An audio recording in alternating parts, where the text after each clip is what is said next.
Space is strategically vital to modern defense and represents a major economic opportunity for Canada, given the global space sector is projected to grow rapidly over the coming years. I'd like to talk to you about that and also how we can collaborate and work together to strengthen the Canadian space ecosystem.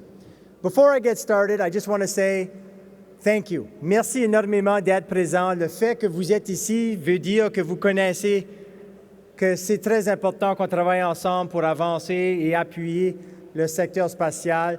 I also want to take a moment to thank the women and men of the Canadian Armed Forces that are here today. I see several of them. Please give them a round of applause.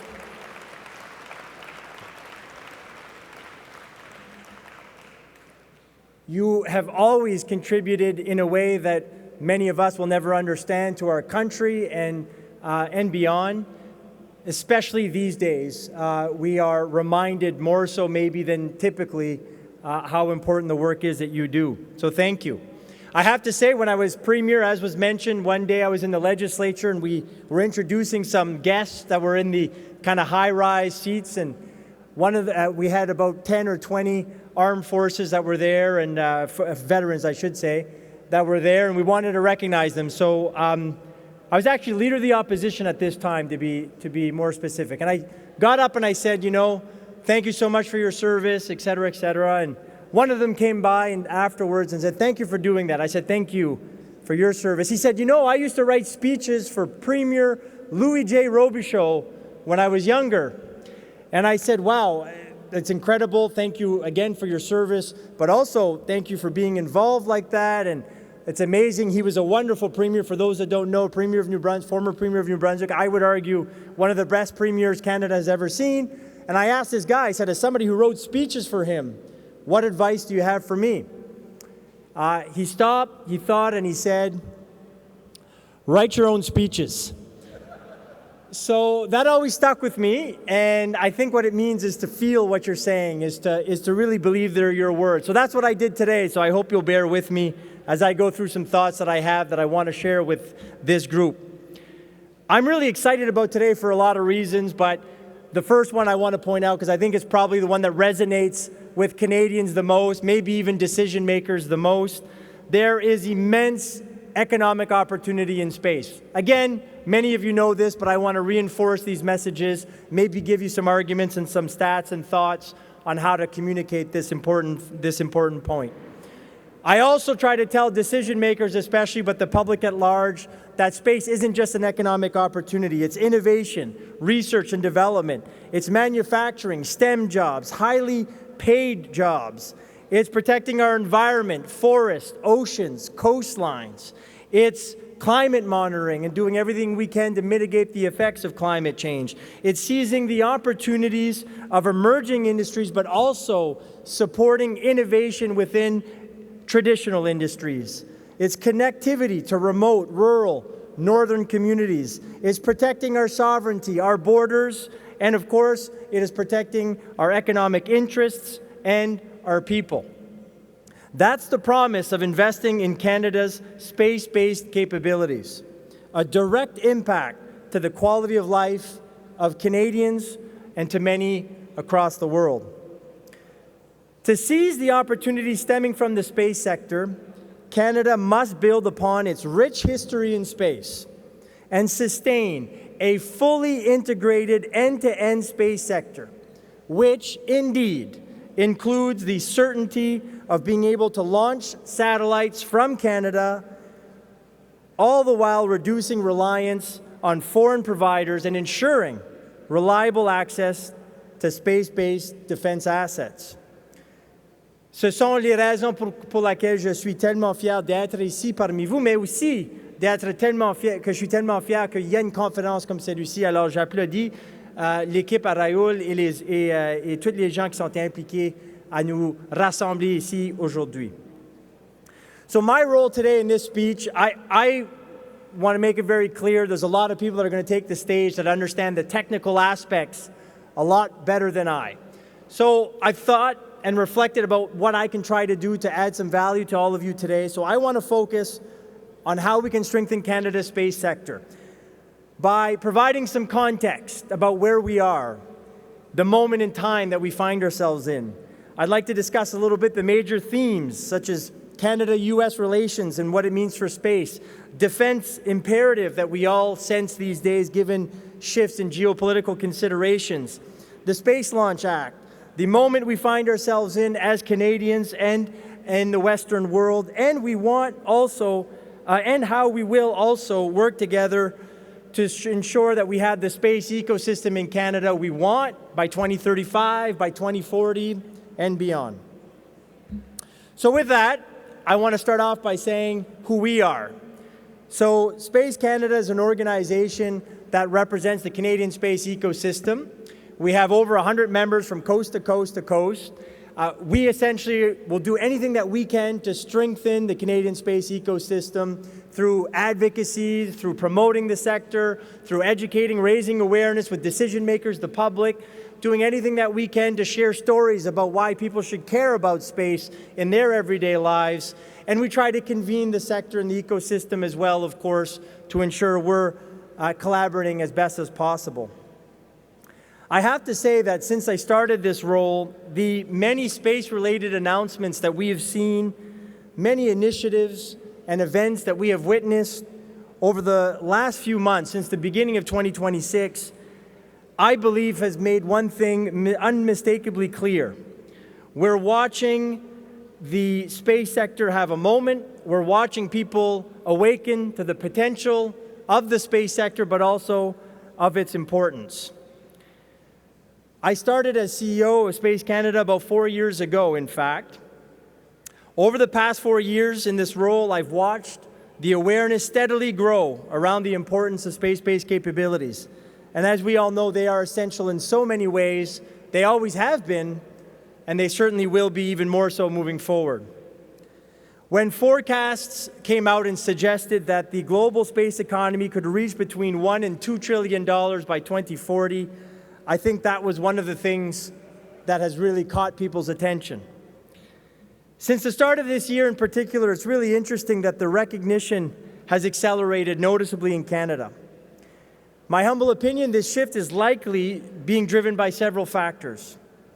A renewed push to develop high-tech industries, the need to reinforce sovereign defense capabilities, where space now plays a central role, efforts to strengthen industrial resilience in our country and within NATO allies, and Canada's key contribution to sending humans into deep space for the first time in over 15 years with a collaboration with NASA through the Artemis II mission.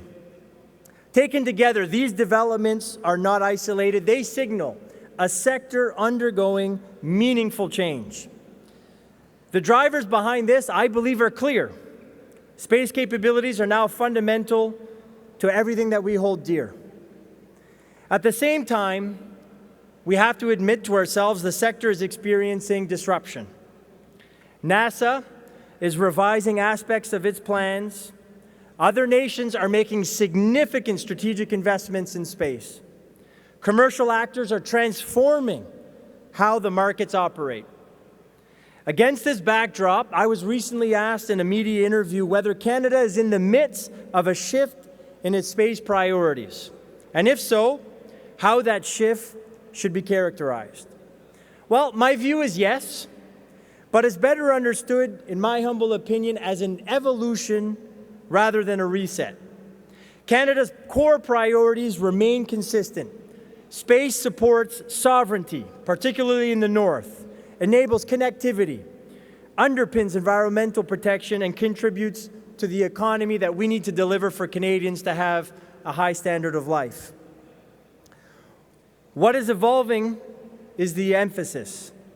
There is a clear and growing focus on defense and security, both in Canada and among our NATO allies, driven by a changing geopolitical environment. Space is now firmly established as a critical domain. At the same time, commercialization is accelerating. Governments globally are increasingly relying on industry to deliver capabilities instead of developing everything internally. This is reshaping the role of government. It continues to be essential, don't get me wrong, but more as an enabler, setting regulations, making strategic investments, acting as an anchor customer, and partnering with industry. So this reorientation is not about moving away from past priorities, it's about adapting them to a more competitive, security-focused, and commercially dynamic global landscape. For Canada, this moment introduces some uncertainty, but more importantly, it presents a decision point. There's an opportunity to pivot thoughtfully and strategically, to strengthen our industrial base, reinforce sovereign capabilities, and position ourselves in a rapidly expanding global market. With that, we can't ignore the Canada-US dynamic.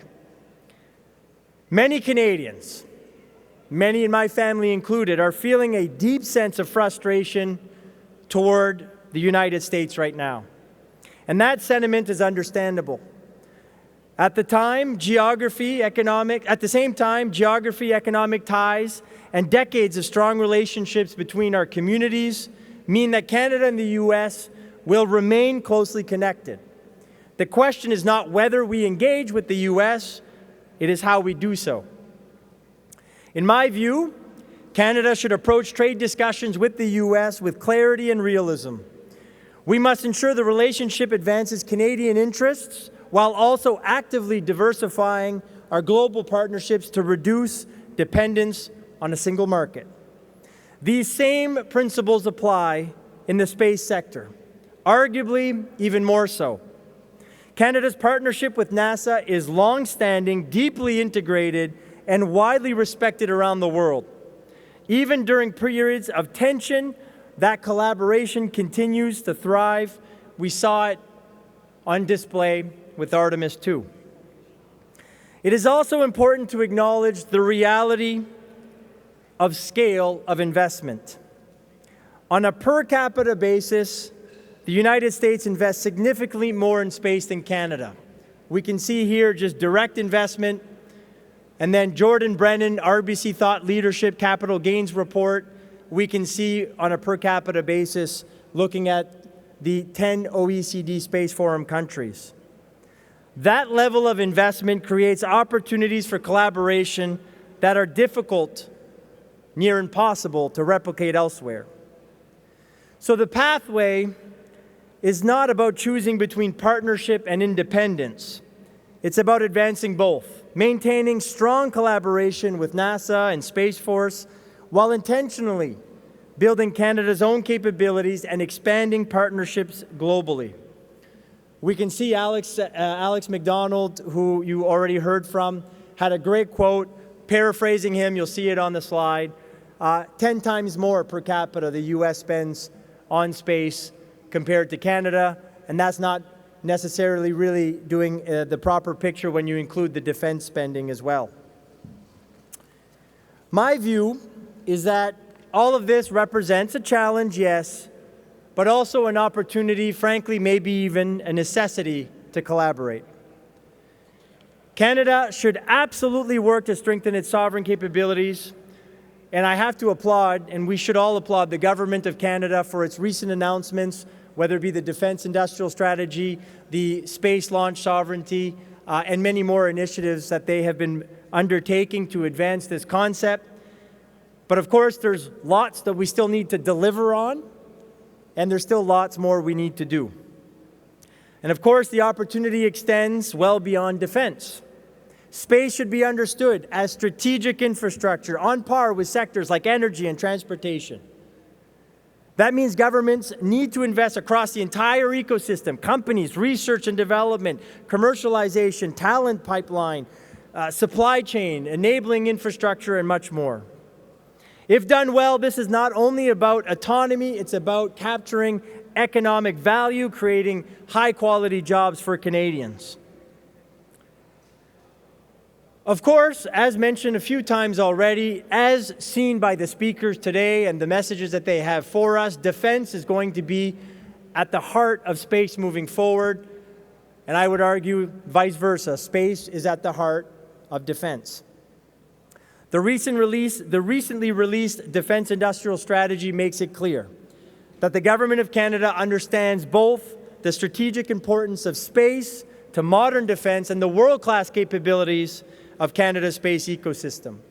I'd like to take a moment to acknowledge all the people in the room that have worked on the defense industrial strategy, whether it be by helping write it, by participating in consultations and submissions, or by advocating in other shapes or forms. And specifically, I want to thank Brigadier General Chris Horner, who I believe was one of the speakers, maybe doing it virtually because he had to be out of country.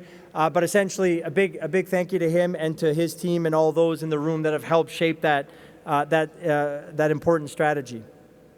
Tout aussi important, la stratégie industrielle de la défense reconnaît que le maintien de la sécurité et de la souveraineté exige des investissements contenus ainsi que des politiques adaptées pour renforcer et développer les capacités spatiales.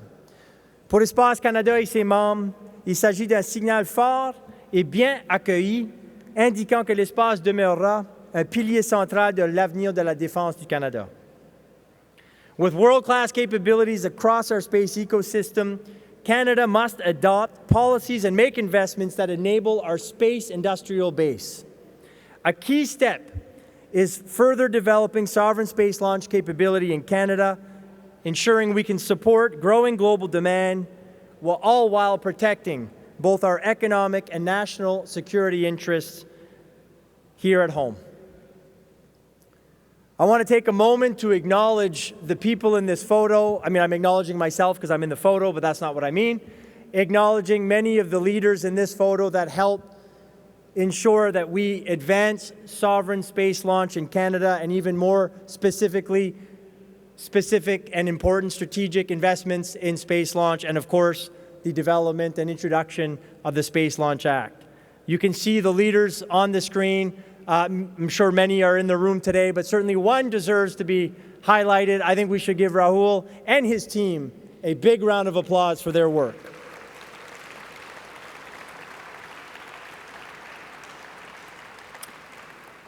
The introduction of the Act, along with the Government of Canada's recent commitments through the Department of National Defence to invest in sovereign launch development, marks an important step toward establishing domestic launch capability and strengthening Canada's role in the global space economy.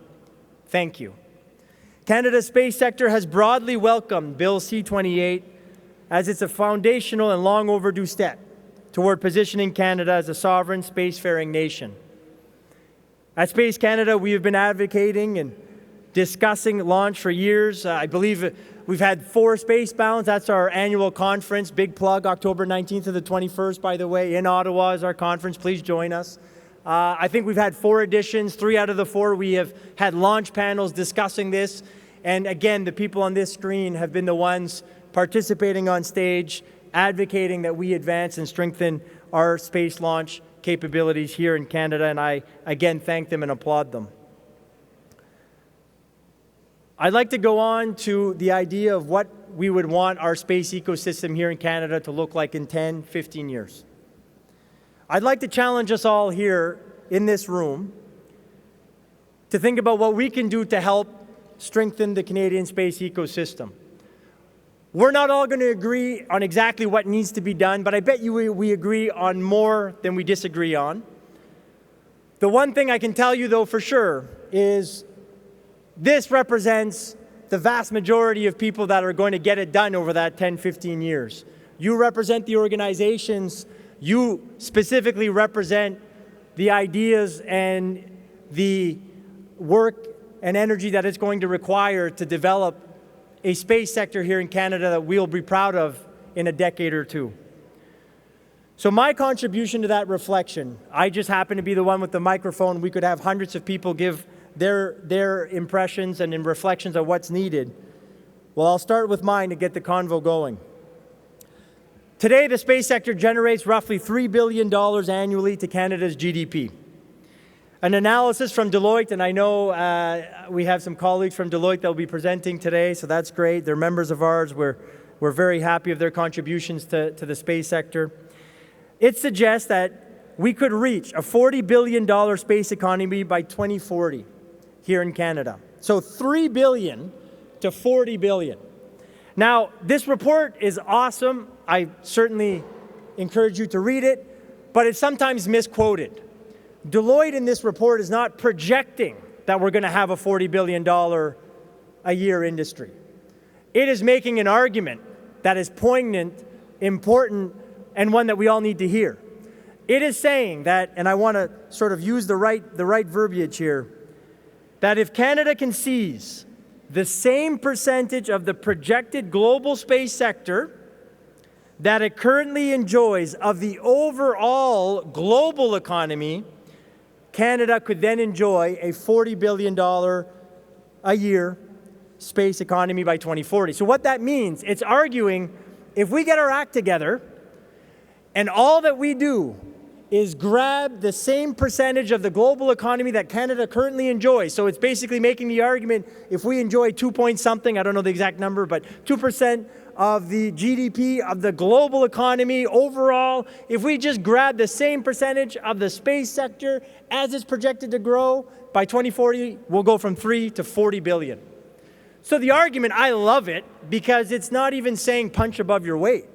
It's literally just saying grab your weight worth of the space sector and the growth that is projected. To me, that's more inspiring than anything. Now, getting there requires deliberate, strategic, and consistent action. I want to put in context that Jordan Brennan, who I cited earlier, released through RBC Thought Leadership a report. And he makes the argument that if we kind of continue the same trajectory, now to be fair, probably using numbers from a couple years ago, but nevertheless, if we continue that trajectory, we're actually going to have a $4.5 billion industry by 2035. That's a far cry from the potential of 40. So this one's a little more of a dampening stat, but I think it is important because we can't just sit here and say we're going to have a 40 billion economy. That's not 40 billion sector. That's not what's going to happen. It's a cry to action, call to action to say that if we don't get our act together, others are going to seize that economic opportunity. And Canada's well placed to do it, don't get me wrong, but it's not going to be by resting on our laurels and sitting on our hands.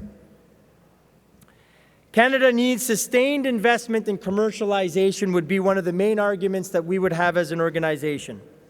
As noted, I'm sorry I'm quoting a lot of stats, but I think they are important to pass on. As noted in a report by Nova Space in 2025, and I quote, Canadian space companies are at a clear disadvantage in the global market where international competitors benefit from far greater and more favorable forms of government support. Want to be completely fair to the government, they have made lots of moves and investments since this report came out, but the starting point was indeed what Maria Lily Shaw and Nathan DeRuiter of Nova Space laid out just a year ago. So we have some catching up to do, strategic investments to make, and enabling policies and commercialization for the private sector to be able to play its role here in Canada.